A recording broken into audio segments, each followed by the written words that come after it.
Hey everybody, welcome back to the channel. My name is Brittany of BrittanyJJones.com. Thank y'all so much for joining me for another Sew With Me video. Today we're going to be sewing Simplicity 1887. It's a really cute and simple skirt to sew up. We're going to be doing view D with view E ties. I love the pleat detail on the skirt and of course the pockets.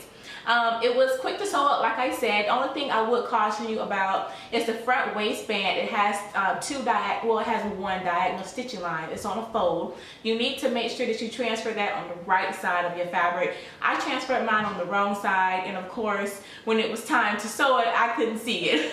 So I had to bring the pattern piece back out, transfer everything. I don't want y'all to have to go through all that. So when it's time to transfer your markings on your front waistband, make sure that you transfer that diagonal line on your stitching line on the right side of your fabric. So once you have everything cut out, marked, and notched, we can get started. All right, everybody, let's get started sewing. So the first step we need to do is form our pleats on the front of our skirt. So I really do hope that you transferred all of your markings over. So the first thing we need to do is take our solid lines and fold them over to the broken lines. So make sure that you transfer your lines like that, solid and broken, so you'll know how to fold them over. Go ahead and put your pins in and then continue making your pleats. Once you have them all done, you want to put basting stitches to hold them in place. After the pleats are basted, you can see here I already put one pocket in. I'm going to show you how to do the other side. So you want to take your pocket, put it right sides together, and then go ahead and make sure you line up those dots like I did here. Once you have them lined up, go ahead and grab you some pins and you want to pin that down.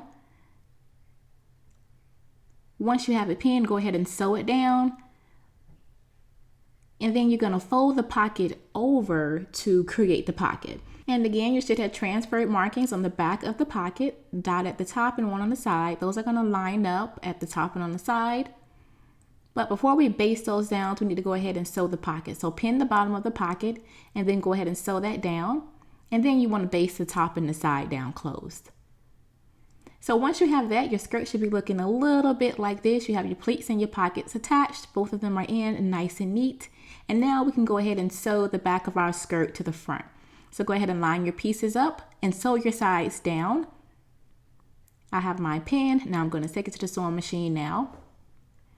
Once it's sewn, we can put the skirt to the side and move on to the front and back waistband. So I've already applied interfacing to this piece.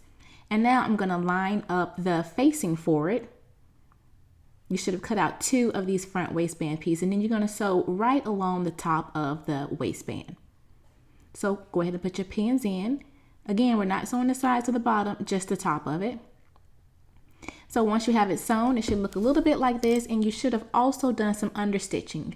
And this right here is a close-up of the understitching. Make sure you don't skip that step. It really helps the facing to fold in neatly. So once you have it understitched, go ahead and line your front and back waistband pieces up together and sew those down. Go ahead and finish the edge if you like.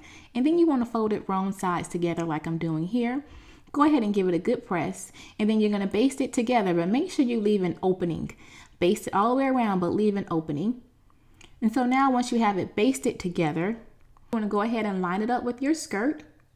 Find your notches and your side seams, line those up, and then you want to sew that all around. But again, make sure you leave that opening in front. Do not close that up because we have to insert our elastic. So now that you have the waistband attached, now it's time to work with those stitching lines that I told you were so important. So at the stitching line is where you're going to start your stitching for your elastic casing. So you're going to start 7/8 of an inch down. I think I went a full inch down to the middle of the waistband, and then I stitched all the way around. Make sure that you start and stop at the stitching lines. Do not come to the front.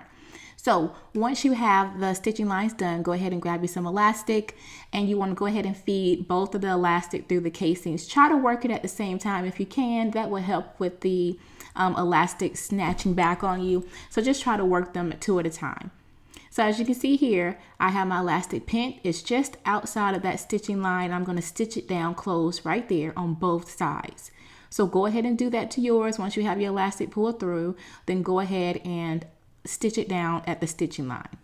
After you have your elastic in and it's all stitched down, it's nice and neat, go ahead and distribute your elastic evenly in your waistband, and then you can go ahead and close up the opening that you left open and then finish off your edge. The next step is for creating the ties. You want to fold the piece right sides facing, and you want to stitch it down and then all the way down to the point, but make sure that you leave an opening so you can turn it out. I'm going to leave that part open there.